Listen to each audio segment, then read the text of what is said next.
only the ideas that will, you have to think about, okay, this is a cool idea, but what's the point? Hello, everybody.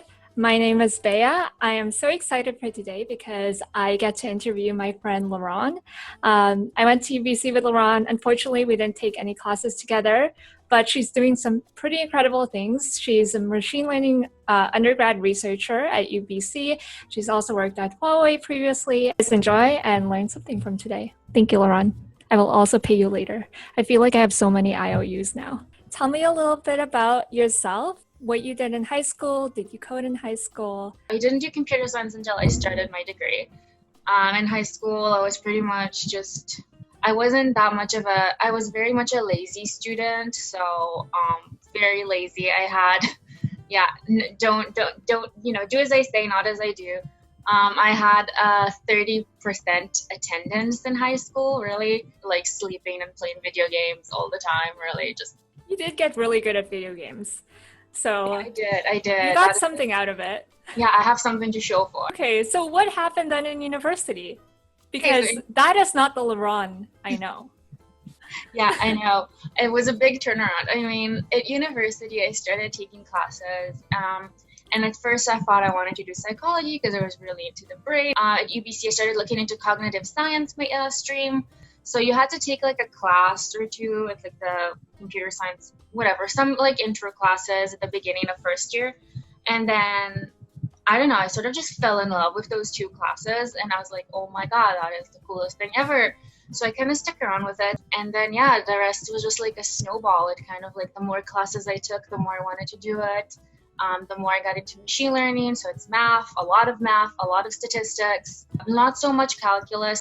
Linear algebra, lots and lots and lots of linear algebra. That's kind of how I transformed from the bum that doesn't show up to school and plays video games to someone who shows up to school and also still plays video games, but not as much. Which university classes did you take before you started doing research or feeling comfortable in your research? Feeling comfortable doing research is still not something I'm working towards. The courses that I did take that like really helped me out were one, linear algebra courses, statistics, like advanced statistics and probability, and then obviously the machine learning class, the intro to AI, advanced AI, even doing more like math classes, having a stronger linear algebra foundation. You do need Calc 3, but you don't really do too much advanced like integration. You just need to be able to understand the integration parts. Oh, and computer vision, also a good class to take. Join like a reading group. I joined the NLP reading group at first, like for my first, I think it was my second year, before I even took any AI class, before I took any of that. I just joined a reading group and I sat in. I didn't know anything of the papers and anything they were talking about, but I mean, you just kind of sit and like a sponge. You kind of like absorb the words, you absorb the lingo, you kind of learn how the paper is even structured, what a paper is supposed to look like, what is it not supposed to look like, because you also read papers and you can say, oh, that's a bad paper. Completely agree. I feel like my situation was a little bit different. There's another stream that someone could take as well, where it's more about applying all these concepts. Yeah. So this is less about doing research. You don't need to have a strong math background. You do if you want to do research. Yes. If you want to use models and if you want to be able to debug them and understand, you need a high level understanding of what's going on and be able to just keep practicing and understanding. And the more you proceed towards it, the more you will realize, I need more math.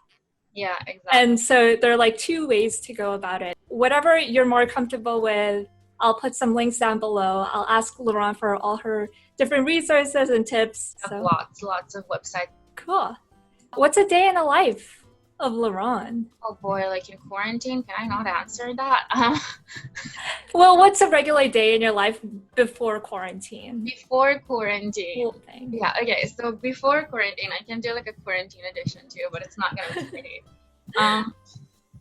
So a normal day before this whole thing started, will be, I'll wake up, I have my coffee, I have to have coffee at the beginning of the day, just I can't function without it. Get ready, I'll just like show up to lab. So it really depends on which stage of the project or which stage of school am I at, because everything is like so different. If I have something that I'm currently working on, it's often a lot of debugging.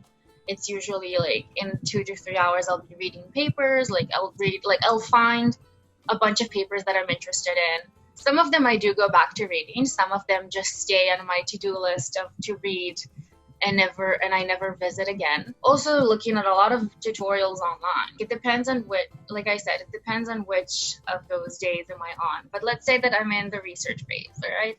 So I'm in there and like it's frustrating because I got the results and I don't know why they're not working. I still play a lot of video games, so that hasn't quite stopped. You can't change yourself. Exactly. Shout out to mom and dad who said video games will never get me anywhere. So Totally wrong. Right? To be honest, that's where I got my English because I'm not a native English speaker. So all of my English is from video games. Play video games, kids. It will get Play you video games. It will at least get you like a second language if you're not a native speaker. If you're a native English speaker, then yeah, video games really, I don't know if they help you, but maybe It might help you. Language, Pretty sure right? there are certain studies that show that video games help with being social with people. Oh yeah, that's true. They help with like hand-eye coordination. That's right. All I have is like anchors in my day, like which is I have to walk my dog at 5 p.m. Like I have to have a coffee when I wake up, and in between hours of work and hours of play just like shift all the time because sometimes like I'll be working on this new thing or whatever, and it came to me at 9 p.m. How am I gonna fix it? So suddenly I find myself working from 9 to 11 or like 9 to midnight and 9 p.m. onward because it's like you're in the zone or whatever. And sometimes I'll find myself at like 11 a.m. just laying in bed on my phone because I just can't think about it. I don't know what I'm doing. You're living the life of a grad student. Essentially, but only for this summer. Like when I'm going back to school, it's because I'm still in my undergrad, so I still have to take some classes, and we'll see where this lifestyle is going to take me. Why did you choose to do research? I'm going to come out as such a nerd or a dork or whatever, but I just think it's like the coolest thing ever. I mean, there's so much stuff going on, especially right now, and it feels like this is kind of like the center of the action where everything is going on, like all of these ideas, all of these things. And obviously before anything gets implemented, before anything gets out to production, like there was someone wrote a paper about it. This is kind of, I want to be where the action is. I want to be at the very front lines of everything that's new. Like I need to know it before anyone else does. You're doing it for the pure joy of research. I feel like a lot of people, it's more creative. Because a lot of people I know don't find themselves in coding per se. Like even I did have like a software engineer job, and it's great if you're working for like a smaller company where you get to like really come up with your own architecture and you get to come up with your own designs and your own things for like software. But often I will find a job to be like very, like if you're working as like a part of a team and you're working on this one thing, sometimes after doing this for a while, it feels like you're not using your creativity as much as you'd like to do. There's like a lot of experimentation where as software engineering, a lot of it, you're right, is like, we know this will work. There's still a lot of creativity, of course, going on in software engineering because absolutely. There's a lot of nuance in between, but I understand what you're saying. There's a lot more ways to explore, and there are a lot more unknowns. With research. And it's also like a double-edged sword, right? Because there's all of these unknowns, right? And like most of research essentially is just like hyper-tuning like versions of like the environment you're working with. Because like someone, I don't know, released a new version of PyTorch that doesn't quite work with like a different library that's like Torch Vision or whatever.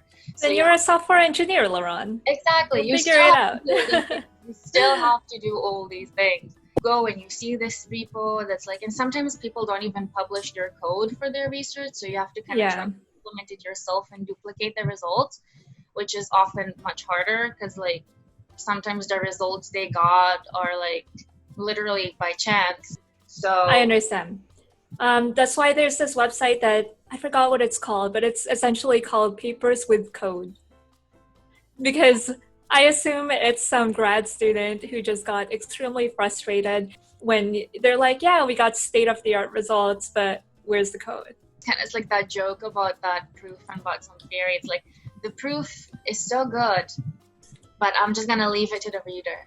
A lot of questions that I get are from people with zero experience at all with code, like even just starting to code. So what are steps that an undergrad could take to get into research?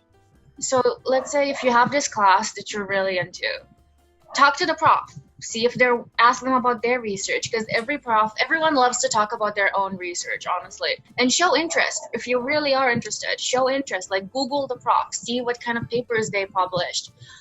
Ask them specific questions about the papers they published, and preferably recent ones, because like if you ask someone about a paper they published like 10 years ago, chances are they're going to forget about it.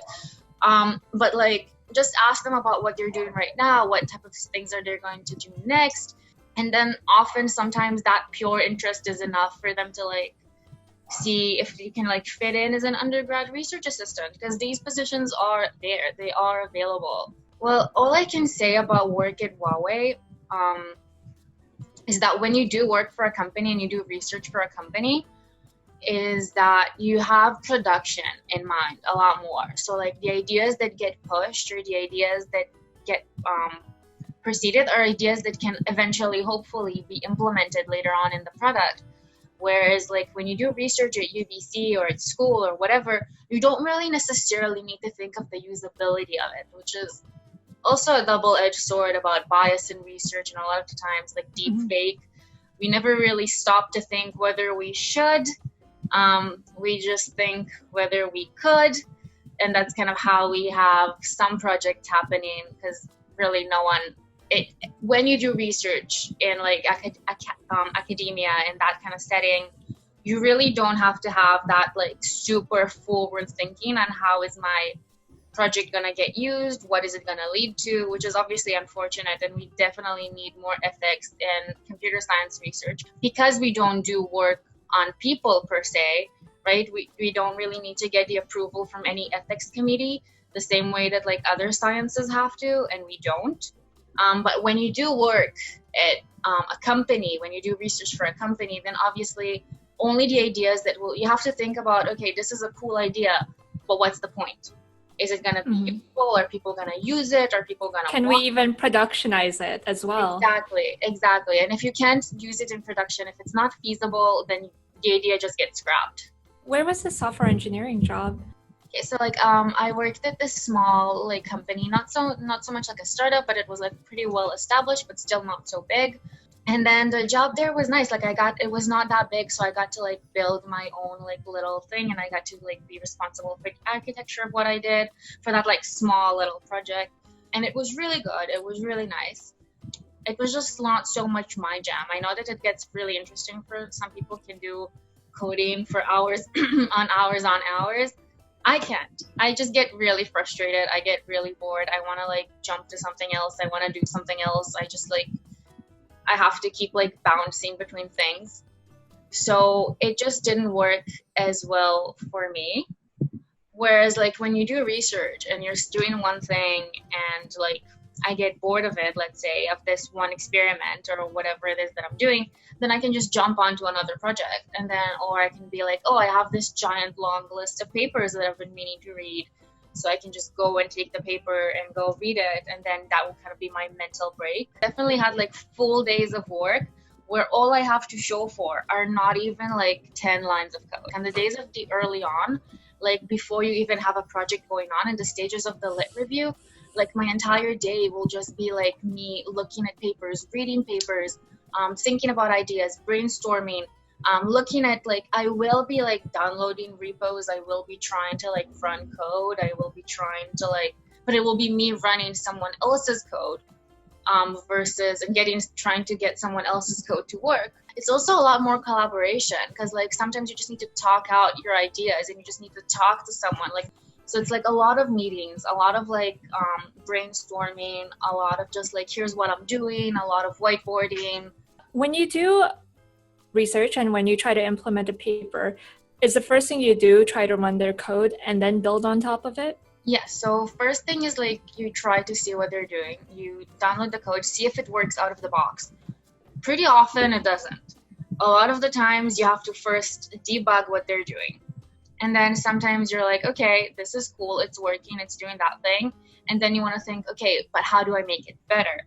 So you take their code or whatever that's on it, and you get to kind of like, take some parts, you kind of cut and paste, you just kind of like rearrange some stuff, and you think, okay, maybe, which is where the math comes in really useful, because you're thinking, okay, if I'll maybe add another layer of this thing, or maybe if I'll rearrange the layers, or maybe if I'll just try like a different loss function here and there, and that will work totally different.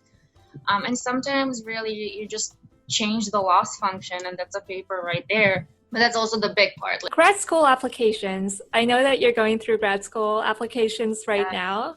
Yeah. What is something you were so glad you've done over the past 4 years, and what is something that you wish you had done or done more of? So definitely paper and getting into research, because like it's definitely, grad school is mostly research, and the fact that like I already have something to show for that, like I can already do it. So like coming in with that experience is something that I'm really grateful for. And then something I wish I did more of. Oh man, I mean, now that it's like in quarantine, this question is a lot like harder, because like I just wish I did more like social stuff, and just staying more on campus and just like hanging out with students and more enjoying the process, because I feel like I was very much like into books, into working, into all of that. So it's really hard to tell if I hadn't, will I still be here? But at the same time, I really miss the social aspect of like campus and university. I wish I didn't procrastinate as much on a lot of things. But this is why I'm like this. Why you're like this, meaning super badass? I mean, quarantine has kind of got me down a little bit. But like, sorry. Yeah, no, it's just harder to stay focused, because like you're doing everything in one room, in one environment, in 4 walls, and it's just like so hard to think of something new when all you're doing is like seeing the same thing over and over again. You could go hang out with our other friends, go to coffee shops with them. I know, but that's the thing, they don't let you sit at coffee shops for too long right now. My room is essentially my gym, my office, my sleeping chamber, like where I play my video games. It's so hard being so close to my PS4 24/7, and honestly, this is probably why I'm not getting any Lironne. Someone has to come in and just take your PS4 away from you. Honestly, and it's also Luca's fault for giving me some of his games. So like, let's be honest. I mean, your gain, my gain. His loss. That's true. My TV is right here. Like, this is my TV. Oh my god. And my PS4 is right underneath it, and like I'm sitting right here. So really I feel like this is a testament to your talent, to be able to still publish a paper with your PS4 sitting right next to you. We will find. This is a growth mindset. You went from 30% attendance to being super badass and writing papers and doing research and like, wow. This is amazing. Traveling to conferences. Yeah, that was actually really cool. But at that time, there was no quarantine, and I didn't have the temptation of just, let's take a 10-minute break and just do this one thing. Right, everybody. Q&A time with Lironne. How do you find cool project ideas to implement what you learn? Mostly just by looking at what everyone else is doing. So like you see someone else did something, and then the first thing you have to ask yourself is, how can I make it better? What can I do different? Why is it working? Why is it not working the way that they expected it to work, or whatever? So just really ask yourself, how can I make it better? And then if you have like a clear-cut answer and you have like the motivation and you're just like, okay, let's do it. So yeah, that website, Papers with Code, great place to start. Next question, what kind of tasks do you find most interesting? Well, I really, really like the lit review parts, where I get to read papers and I get to see what other people are doing, and then you're just like, oh wow, this is so cool. Oh, this is so obvious. How did I not think of that? So this is really what I enjoy the most. Are you planning on getting an MS or a PhD? Do you think it is necessary in ML? So in ML specifically, it depends on just how high you want to go. But I am planning on getting a PhD at some point. That's the end goal. Because at the end of the day, if you want to be able to have your own research team, or if you want to be able to like get these really coveted positions, then those go to the more qualified PhD folk. How can I learn the math from basics to start learning machine learning fast? Khan Academy, I can't like stress Khan Academy enough. Also, three blue, one brown, or three brown, one blue. That Three like blue, one brown. three blue, one brown. He's amazing. Oh my God, his videos are so intuitive, especially the linear algebra ones. Once you have intuition for linear algebra, you have intuition for math, and his videos are so good about giving you that. Places YouTube has so many good resources. Really, that's all you need, because you're not gonna need the most intense math right off the bat. Just get to the point where you kind of understand the intuition, and then it builds up. How to get hired or get an intern as an MI or data scientist engineer in good tech companies? So if you do want to get into those like companies, I feel like a great starting point will be to first try and get, like, if you have the possibility to get that position through school, through profs, to show that you can, because they're more likely to take you for research. I would more recommend starting at school if you have the ability, but if not, show them that you're able to, show them projects, show them like interest, show them that you already have the passion for it. Because if they see that you're doing what you want to do and they see that your heart is into it, then they're obviously going to take you in, because this job needs that kind of fire. And so we really look at passion and interest, and if you don't have that experience, then side projects are the way to go. That's actually how I got my position at like Alexa, at Twitter. And your side projects are so amazing, like honestly, like you're just... What does your current work from home setup look like? I have my desk that is a mess right now. I don't know if you can see just how much it's a true engineering desk, man. It is, it's chaos, really. So it's not so much of a setup as I wish for it to be, because I have my desk, which I love. It's a big desk, but I love your desk. You have one of those L-shaped desks that I really, really want. This is where the papers are on my like left. So like this desk has like, it's an L shape. So on the L part, this is where my papers lie, the ones that I just read and gone through. This is where I do the work / eat / watch movies / drink / do everything else in life. Study for the GRE because I'm applying to grad school. And this is where the PS4 is, which is very unfortunate. Thank you so much, Lironne, for interviewing with me. I really, really appreciate this. Thank you for sharing your story. I'm sure that you're such an inspiration. You're an inspiration to me for sharing your story. I'm honestly such a big fan of you, of Elton Dwar. I love you and everything you do so much. Like honestly, I'm like telling people.